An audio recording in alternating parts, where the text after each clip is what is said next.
I don't know if you appreciate the amount of risk that the government is taking upon the state with throwing out the proposed PPP and taking on a project like the Hiranora International Airport through debt financing.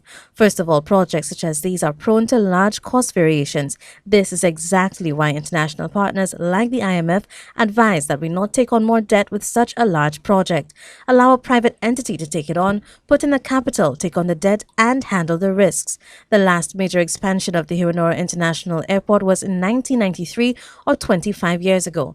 At that time, the airport design capacity was 1 million passengers per annum.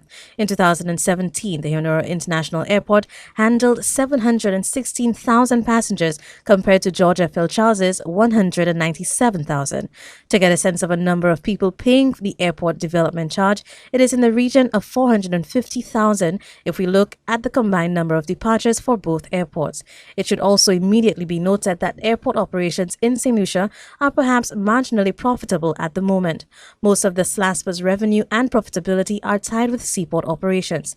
Airports around the world largely derive their revenue from concessions. Before even getting into HIA, it should be noted that a holistic airport policy for St. Lucia would ideally have one gateway. As HIA is the international gateway, it would really be best that all air traffic, both international and regional, enters one airport. It is difficult for St. Lucia to ever compete with other airports in the region because they essentially handle all incoming traffic, whereas St. Lucia's is being split. It also makes connections and hubbing options, as minor as they may seem, very difficult. In the long term, the ideal is for all commercial air traffic to be routed into Hiranora. This, of course, would mean that major investment is required to cut down on the drive experience and travel time between Hiranora and the Castries Grosse Lake conurbation, which is home to the 55% of the population and majority of the hotel plant. In effect, we cannot effectively plan for Hiranora without addressing in tandem the north-south connection. I say this all to show that the overall visitor experience can be greatly amplified by tackling our internal product experience, even more so than the airport. Such an investment of about 270 million EC or US 100 million would have a major economic impact, quite possibly even greater than the 100 million US dollars being borrowed for an airport terminal.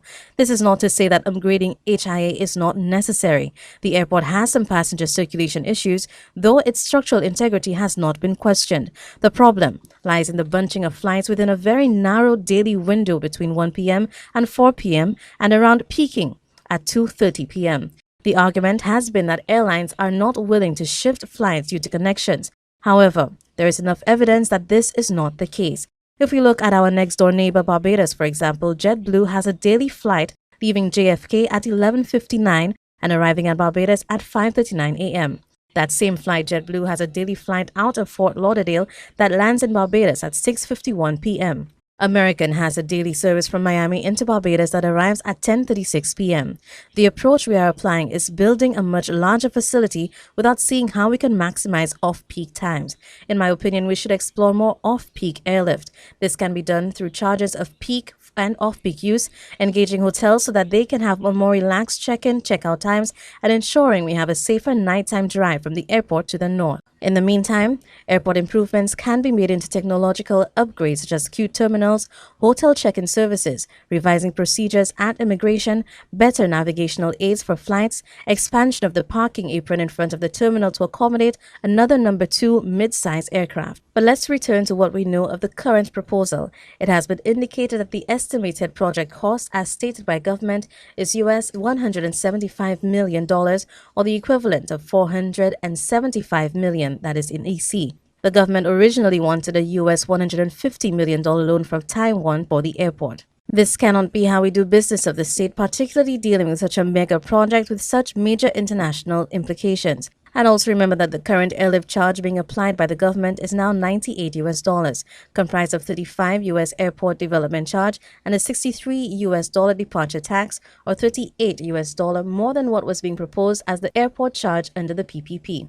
Government would have been and is still better off sticking to the PPP for the airport and concentrating on getting concessionary loans to tackle other major and pressing issues like the North-South link and water infrastructure. I don't mention renewables, education, and healthcare because foreign donors and multilateral financial institutions are already more willing to provide grants and concessionary loans for these. It is not too late to rethink this folly. At the very least, we should demand a full feasibility study prior to the commencement of this massive, risky undertaking.